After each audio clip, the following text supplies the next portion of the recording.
बड़ी भांति इस चीज़ का पता है कि एक विधायक अभय सिंह चौटाला इनके 30-31 के बराबर कि इन्होंने बीजेपी ज्वाइन कर ली। तो मैंने कहा इनको बिल्कुल अप्रोप्रिएट बेशरम कैंडिडेट मिला है, जैसी पार्टी वैसा कैंडिडेट आगे से मिला। सुरक्षा है।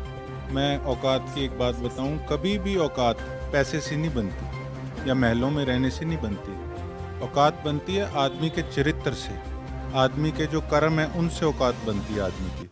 नमस्कार, मैं आशा गोयल हरियाणा वेव्स में आपका स्वागत करती हूं। आज हम जुड़े हैं सिरसा से पूर्व प्रत्याशी प्रमुख समाज सेवी गोकुल सेतिया जी से, जो कि युवाओं के दिलों की धड़कन है। आइए हम इनसे कुछ सवाल करेंगे और जानेंगे इनकी राय। नमस्कार। नमस्कार मैम। नमस्कार। हरियाणा वेव्स में आपका स्वागत करती हूँ sir. Thank you so much ji. Sir, मैं चाहूँगी आप हमारे हरियाणा वेव्स को दर्शकों को शुभकामनाएं दीजिए।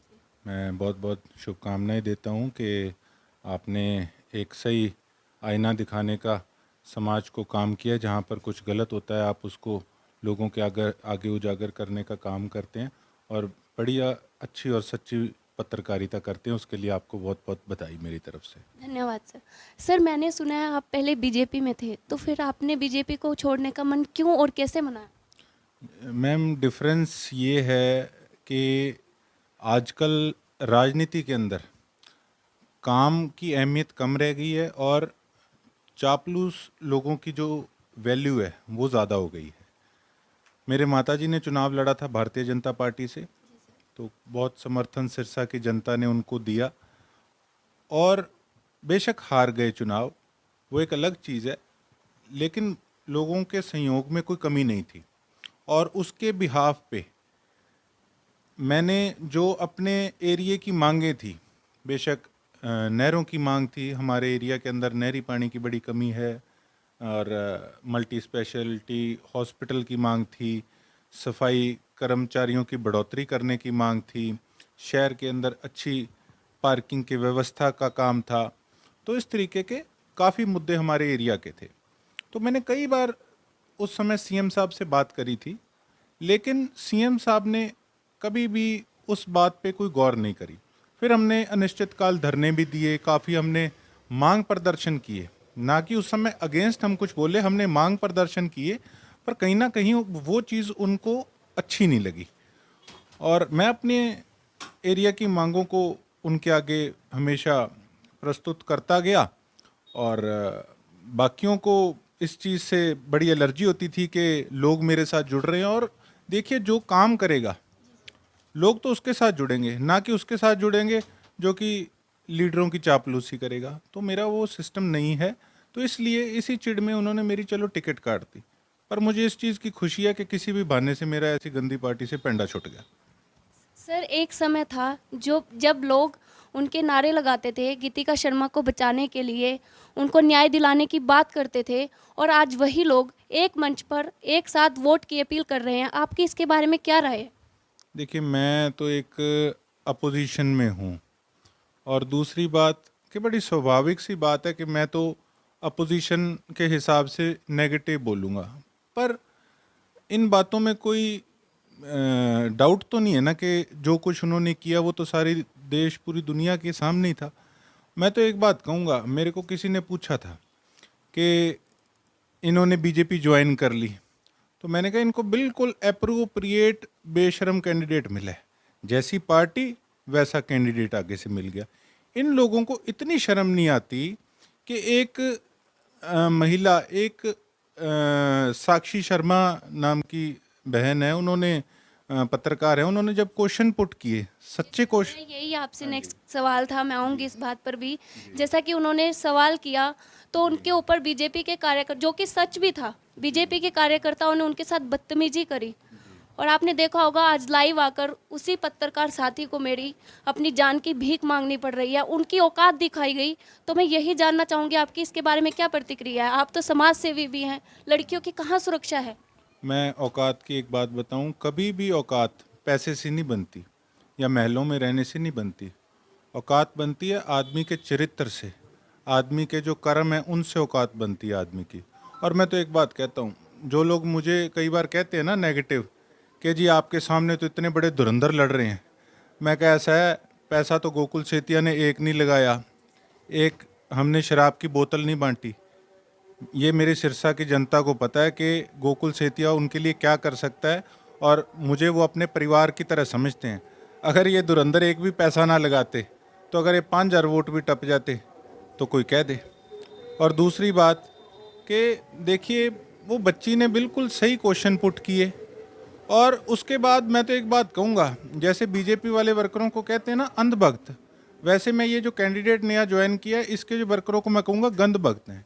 ये बिल्कुल गंध भक्त हैं जिनको इतनी शर्म नहीं है कि वो बच्ची अपना सही तरीके से काम कर रही है और तुम उसके लिए ऐसी ऐसी वहाँ पर बातें बोल रहे हो कि मैं कैमरे के आगे बोल भी नहीं सकता।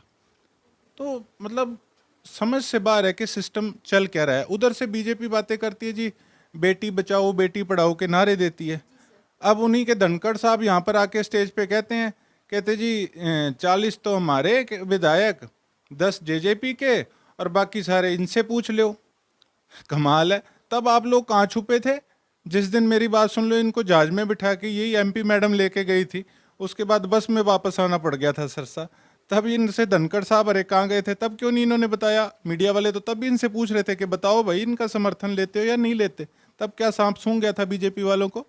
इनको ये लगता है, और कहीं ना कहीं लोगों में कमी भी है, कि समय के साथ साथ चीज़ों को काफ़ी लोग ऐसे हैं जो भूलने लग भी जाते हैं। वो कहते हैं अपने को क्या लेना है, किसी कोई गुजरा या नहीं गुजरा, अपने को इन चीज़ों का क्या पता है। अब एक मैं बात कहना चाहूँगा, मैं आपके क्वेश्चन पूछे बगैर, एक बड़ी ज़रूरी कई चीज़ें होती है वो मैं चाहता हूँ कि मैं लोगों के आगे रखूँ। एलनाबाद के अंदर गुरुद्वारा साहब के अंदर ये लोग गए, इनको लोगों ने धक्के मारे वहाँ से, ठीक है। इनको पता था कि किसानों के अंदर रोष है। हाँ, हम भी इस चीज़ को मानते हैं कि हाँ, गुरु घर के अंदर जो हुआ वो गलत हुआ, उस तरीके से वहाँ धक्के नहीं मारने चाहिए थे। पर इनको पता है कि इनकी हरकतें, इनकी करतूतें ऐसी रही है कि लोग इनको पीटेंगे, और इसी कारण ये लोग अपने साथ 200-200 गनमैन लेके फिर रहे हैं। हम नहीं लेके किसी को फिरते, क्यों? हमने गलत काम नहीं किया, हमें किसी का डर नहीं है। हम तो लोगों के साथ उस हिसाब से रहते हैं कि जैसे हमारा परिवार है। और एक बात बताइए कि आज चुनाव अनाउंस होने के बाद ही इनको सारे इलाहाबाद विधानसभा के गुरुद्वारा साहब, इलाहाबाद विधानसभा के मंदिर, इलाहाबाद विधानसभा की गौशाला ही क्यों याद आई हैं? उसके बाद जब लोग इनको रोकते हैं कि ऐसे पापी लोग धार्मिक स्थल के अंदर अपना पैर नहीं रखेंगे, तो फिर इनके वर्कर जो इनके भाड़े के टट्टू हैं वो आगे होके क्या कहते हैं कि क्या बात, ये तो अपनी सेवा कर रहे हैं, आप सेवा भी नहीं ले सकते। अरे भैया, अगर सेवा ही तुमने इनसे करानी है, अगर इनका इतना मन है दान पुण्य करने का, तो आप एक काम करो, इलाहाबाद विधानसभा के बाहर रानिया है, सरसा है, वहां जाकर दान पुण्य कर लो। केवल चुनाव अनाउंस होने के बाद ही दान पुण्य क्यों याद आ जाता है, और उसी विधानसभा के अंदर ही दान पुण्य कैसे याद आ जाता है? तो धर्म के नाम पे राजनीति करना इनका पुराना काम है। वो बेशक भारतीय जनता पार्टी रही हो और बेशक इनके ये नए जो कैंडिडेट इनके बीच में आए हैं बेशक वो रहे हों। तो ये चाहते हैं कि ये धार्मिक जगह पे जाएं और कोई इस तरीके की बात हो और इन पे कोई हाथ उठाए, और इनको पता है अगर इन पे कोई हाथ उठाएगा तो इनका वोट बैंक बढ़ेगा, ये सिंपैथी लेंगे। तो मैं इतना कहता हूँ, सबसे गुजारिश करता हूँ कि बड़ा आज सेंसिटिव समय है, आज इस सेंसिटिव समय के अंदर, और हमने कोई ऐसा काम नहीं करना, किसी पे हाथ नहीं उठाना, सब शांति बना के रखें। एक बटन की चोट ही ऐसी चोट है जिससे कि बड़ी बड़ी सरकारें हिलती हैं।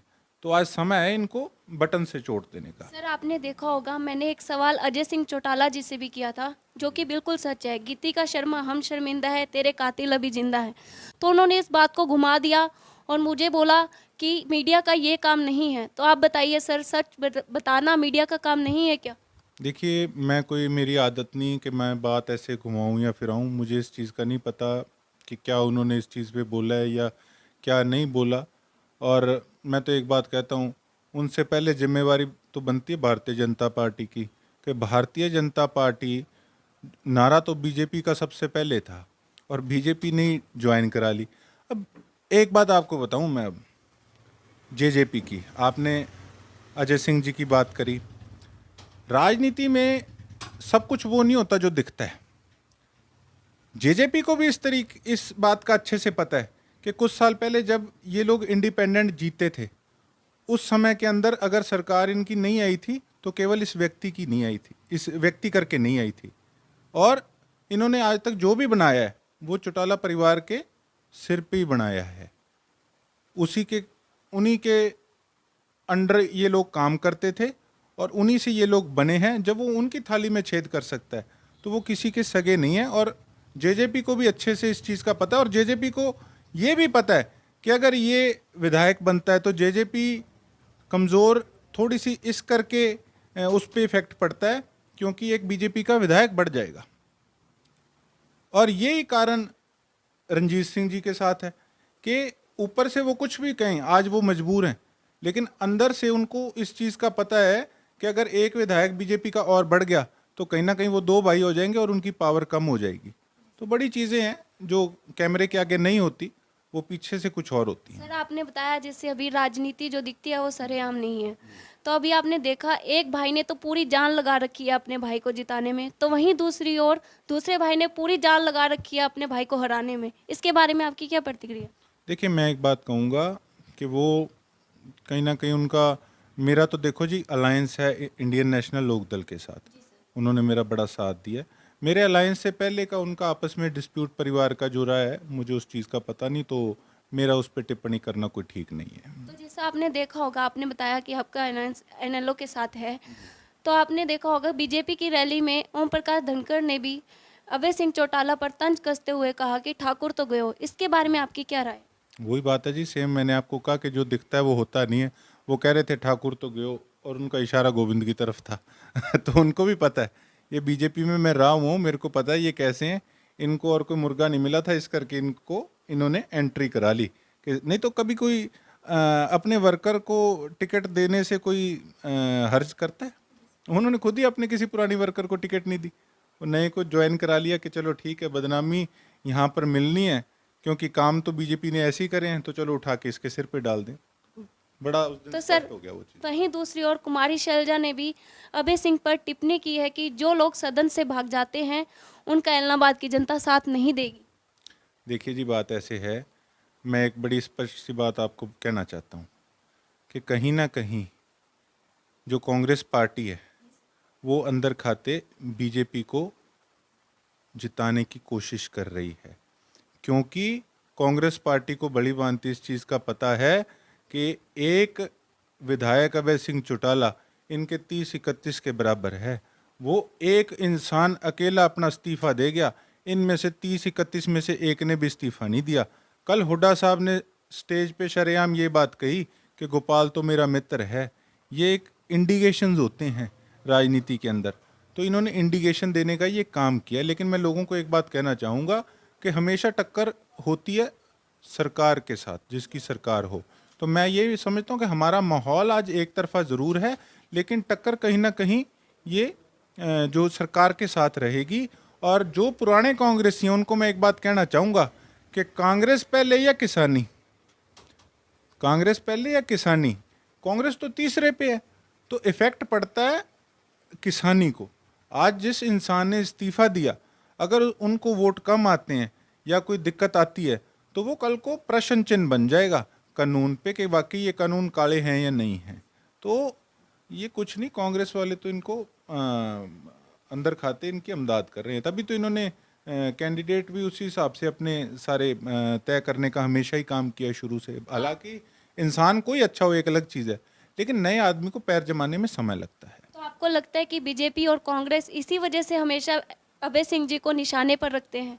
बिल्कुल जी, वो डरते हैं इस चीज़ से। वो तो ये कह रहे हैं उंगली कटाकर शहीद हुए हैं, साफ कह रहे हैं, लोगों में भ्रम फैलाने का काम कर रहे हैं कि जी अगर इन्होंने इस्तीफा दिया ही था तो वापस क्यों चुनाव लड़ रहे हैं, इस तरीके का भ्रम फैला ही रहे हैं। तो तुम कटा लेते उंगली, तो हम तो एक थे, तुम्हारे पास तो 31 थे, तुम्हारे में किसी का साहस नहीं पड़ा। और उन्होंने तो ये बात कही थी कि मैं इस्तीफा दूंगा अपने एरिया के लोगों के कहने पे, और अगर लड़ूंगा तो भी अपने लोगों के कहने पे। और चौपटा रैली में जो लोगों ने कहा उसको सिर माथे उन्होंने मानकर और सारा अपना मैदान में आने का काम किया। सर मेरा आपसे अंतिम प्रश्न है, जैसे कि आप गांव-गांव का दौरा कर रहे हैं, मैं जानना चाहूँगी कि मतलब आपको कितना जन समर्थन मिल रहा है और कितनी वोटों से आपको लगता है कि एनएलओ पार्टी जीतेगी? देखिए, किसी चीज़ का भी आंकलन लगाना राजनीति में बड़ा मुश्किल होता है, पर हाँ वेव बहुत अच्छी है जिसका कोई तोड़ नहीं है। अब आज हर आदमी की अगर बीजेपी पे नज़र है तो एक चीज़ को है कि हाँ यूपी से कितने लगावेंगे, कितने पैसे ला देंगे, बस। और कोई मुद्दे की गल नहीं, कुछ नहीं। लोग, लेकिन लोग ये भी कह रहे हैं कि इनका तो सीधी बात है जी, हराम का कमाया हुआ है, लोगों की जेब में से निकाला हुआ है, जो लोगों पे उस वो लगना है, तो लोग पैसे भी लेंगे और इनको ऐसा सबक भी सिखाएंगे कि ये याद रखेंगे आगे से। सर आपने किसानों की भी बात की थी, एक क्वेश्चन मुझे अभी आया, मैं जानना चाहूँगी, आपने देखा है कि बीजेपी ने कहा है एमएसपी थी, एमएसपी है और रहेगी गठबंधन सरकार ने, जबकि आप बाजरे पर ही लगा लो 2250 रुपये एमएसपी है और 1100 से 1200 तक बिक रही है वो मार्केट में, तो आपकी इसके बारे में क्या राय है? देखिए अभी क्या है, आगे क्या होगा, अभी इन पे कई टेक्निकल चीज़ें हैं, उस पे कुछ अभी कह नहीं सकते जब तक पूरी नॉलेज उस चीज़ की ना हो कि वाकई में अभी क्या स्थिति है और आगे क्या रहने वाली है। तो आपको लगता है सर कि काले कानून जो ये बने हैं वो रद्द हो पाएंगे? देखिए बात अकेले आज गोकुल सेतिया के सोचने की नहीं है, कईयों को हर बंदे की अपनी थिंकिंग है, लेकिन सोचने की बात ये है कि जो लाखों लोग साल होने को आ गया जो बॉर्डर पर बैठे हैं, 700-800 के करीब किसान शहीद हो गए, तो मतलब अकेले सरकार ही ठीक है, वो सारे गलत हैं। तो और दूसरी बात कि जो चीज़ वो लेना ही नहीं चाहते, आप उस पर धक्का क्यों कर रहे हो, इसका मतलब आपको कोई ना कोई उसके पीछे स्वार्थ है।